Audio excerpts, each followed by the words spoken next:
royal author, Vanity Fair royal editor, Katie Nicholl, this morning. Well, Katie, this has all changed. The dynamics seem to be changing. You've got Harry coming back from America. You've got William being upgraded here as well, at least in the short term. What's your reading of it? Well, you're right, Eamon, and good morning to both of you. No, it's absolutely shifted on its axis, hasn't it? The royal family, and I think with that the nation.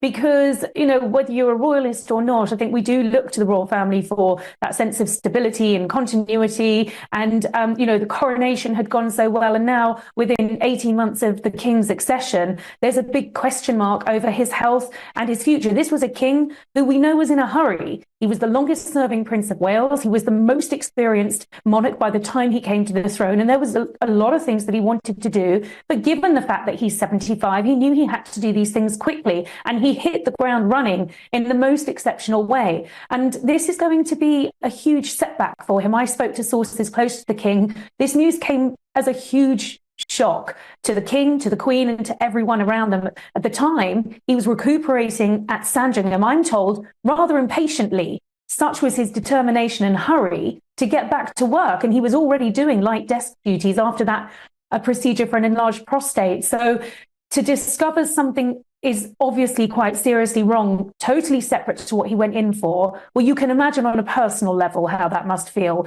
But for him as head of state, with that question mark, how is he going to cope with this treatment? Is he going to be back at work as soon as he might and others might expect? There's a lot of uncertainty. Lots of uncertainty, but also, as the Prime Minister's been saying this morning, early catching of cancer, always a positive thing. And in fact, the King himself being described as wholly positive. Eamon was talking about a shift in dynamics. Are we also seeing a shift in approach to these sorts of matters from the King himself, an openness and transparency that we certainly didn't get with perhaps some of Prince Philip's ailments, perhaps the Queen's in her dying days, and certainly a generation before that as well? Absolutely. And you're quite right as well. The king is very optimistic. He's been told by his medics it's been found early and the prognosis is good. And I think what he's done, which is remarkable, and I think, you know, with the Duchess of York about her breast cancer diagnosis and her recent skin cancer diagnosis, they're being open in a way that's very unusual for the royal family. You know, as Cameron was saying earlier, you know, the British public feel they sort of have a right to know about the monarch's health. And to a degree we do, because if our head of state can't carry out his duties, then we, the taxpaying British public, have a right to know about that. But of course, he's a private individual too. And I think nothing illustrates that better than the fact that he has cancer, as do many people. Many people live with this disease. It's a great leveler. So, yeah, you know, I think the public will be very understanding as he moves forward with this recovery. And, you know, I'm sure as soon as he's able to, he's going to be back to doing those duties. He'll be reading the papers in his boxes. It's just any public outward work is going to be hard for him. But I think it's worth also pointing out the COVID pandemic changed everything, didn't it?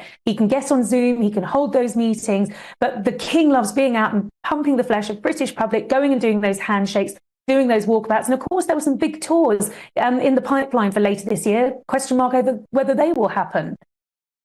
Who may conduct them. There may be a substitute in place there for that.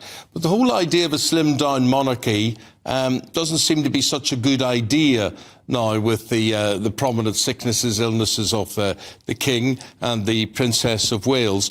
Could this be, I put it to you however outrageous, could this be an opportunity for Harry to redeem himself and find a role to take the pressure off? Gosh, Eamon, that's a big question. I mean, you're sounding like the Princess Royal when you say a scaled-down monarchy isn't looking as great, because you're absolutely right. It's looking distinctly fragile and vulnerable and uncertain. We know the Prince of Wales is going to step up. We've seen the Queen stepping up. Is there a possibility that we can see the Duke of Sussex throwing in his life in California, coming back with his wife and children to a frosty Britain and resuming public duties? I mean, I'm always one to say never for never and try and see the best in everything, but I can't see that happening. I think this is going to be an interesting period for royal watchers, for people interested in the royal family, the dynamics between them, because, of course, this is going to be the first real meeting between Harry and his father. He flew over for the coronation, but they barely saw each other. He's actually going to get some quality time on his own with his father. And I know Charles is very keen to have some reconciliation with his youngest son. there's, still a huge question mark over his relationship with his brother. I mean, the brothers don't talk. They're completely estranged. And I think I feel very sorry for Prince William in all of this, actually, because I think a huge amount of responsibility is now going to fall to him. And there was a day when he would once turn to his brother and say, we can do this together. They don't have that anymore because they're not a partnership.